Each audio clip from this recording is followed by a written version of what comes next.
राधे राधे, जय श्रीमन नारायण, हरे कृष्णा। कैसे हैं आप लोग? आशा करती हूँ कि भगवान हरि की कृपा आप सभी पर बनी रहे और आप सब स्वस्थ हो, अच्छे हो। चलिए इसी के साथ आज हम सुनेंगे कार्तिक मास की कथा, अध्याय 17 और 18। तो चलिए शुरू करते हैं। यदि आपने अभी तक किसी भी अध्याय का श्रवण पान नहीं किया है तो मैंने अपने चैनल पर 1 से लेकर 16 तक कार्तिक मास की कथा डाल रखी है, आप वहाँ से सुन सकते हैं। तो चलिए शुरू करते हैं। भक्ति से भरे भाव से हरि मेरे मन उपजाओ, 17वां अध्याय कार्तिक, कृपा दृष्टि कर जाओ। उस समय भगवान शिव के गण प्रबल थे और उन्होंने जलांधर को, शुंभ निशुंभ और महासुर काल नेमी आदि को पराजित कर दिया।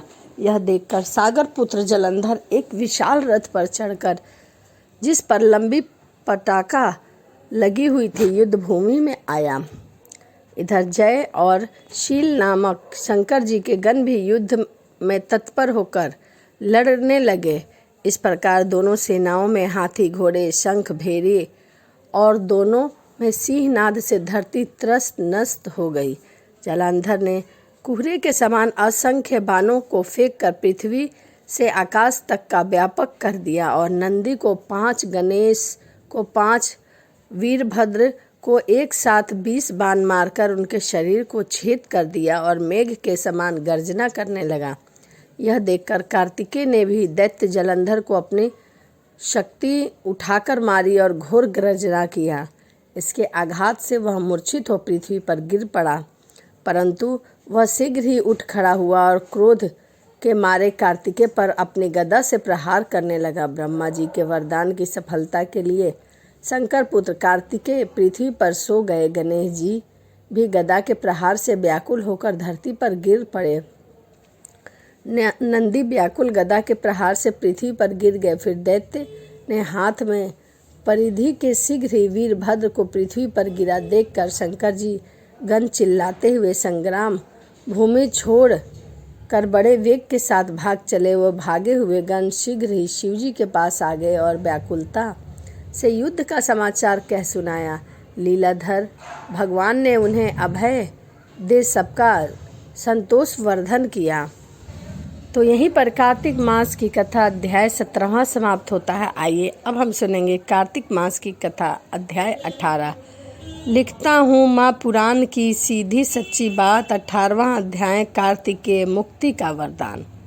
अब भगवान रौद्र रूप महाप्रभु शंकर नंदी पर चढ़कर युद्ध भूमि में आए और उनको आया देखकर उनके पराजित गण फिर लौट आए और फिर सिंहनाद करते हुए आयुधों से दैत्य पर प्रहार करने लगे। भीषण रूपधारी रुद्र को देखकर दैत्य इधर से उधर भागने लगे। अब जलंधर हजारों बाण छोड़ता हुआ शंकर जी की ओर दौड़ा। उसके शुंभ निशुंभ आदि वीर भी शंकर जी की ओर दौड़े। इतने में शंकर जी ने जलांधर के सब बाण को काट काट कर जला दिए। अपने अन्य बाणों की आंधी से दैत्य को उनके फरसों से मार डाला।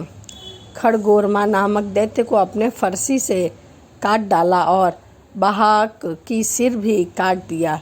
घमसर भी मारा गया और शिवगण चिशी के प्रचंड नामक दैत्य का भी सिर काट डाला गया। किसी को शिव के बैल ने मारा, किसी को कई बाणों द्वारा मारे गए। यह देख जलांधर अपने शुंभ आदि दैत्य को धिक्कारते हुए भयभीत हो धैर्य देने लगा।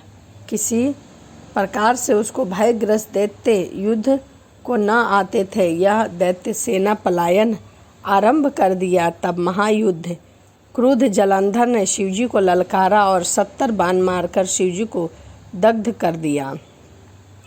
शिवजी उसके बाणों को काटते रहे, यहाँ तक कि उन्होंने जलांधर की ध्वजा, छत्र और धनुष को काट दिया। फिर 7 बाण से उसके शरीर में भी तीव्र आघात पहुँचाया।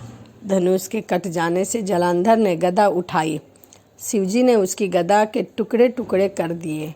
तब उसने समझा कि शंकर मुझसे अधिक बलवान हैं।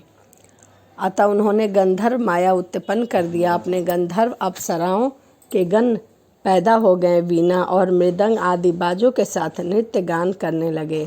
इससे अपने गणों सहित रुद्र भी मोहित को एकाग्र हो गए। उन्होंने युद्ध बंद कर दिया। फिर तो काम मोहित जलंधर बड़ी शीघ्रता से शंकर का रूप धारण कर वृषभ पर बैठकर पार्वती के पास जा पहुंचा। उधर जब पार्वती ने अपने पति को आते देखा तो उसकी सखियों का साथ छोड़ दिया और आगे आई। उन्हें देख कामातुर जलंधर का वीर्यपात हो गया और उसके पवन से वह जड़ भी हो गया। गौरी ने उसे दानव समझा और अंतराध हो गए। उत्तर की मानसा कर चली गई। तब पार्वती ने विष्णु जी को बुलाकर दैत्य धन का यह कृत्य कहा और प्रश्न किया कि क्या आप इसमें अवगत हैं। भगवान विष्णु ने उत्तर दिया, आपकी कृपा से मुझे सब ज्ञात है। हे माता, आप जो भी आज्ञा करेंगी मैं उसका अवश्य पालन करूँगा। जगत माता ने विष्णु जी से कहा, उस दैत्य ने जो मार्ग खोला है उसका अनुसरण उचित है।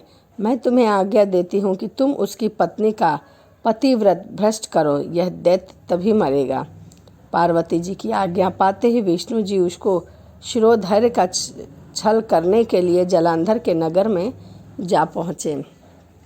तो यह कार्तिक मास की कथा अध्याय 17 और 18 था।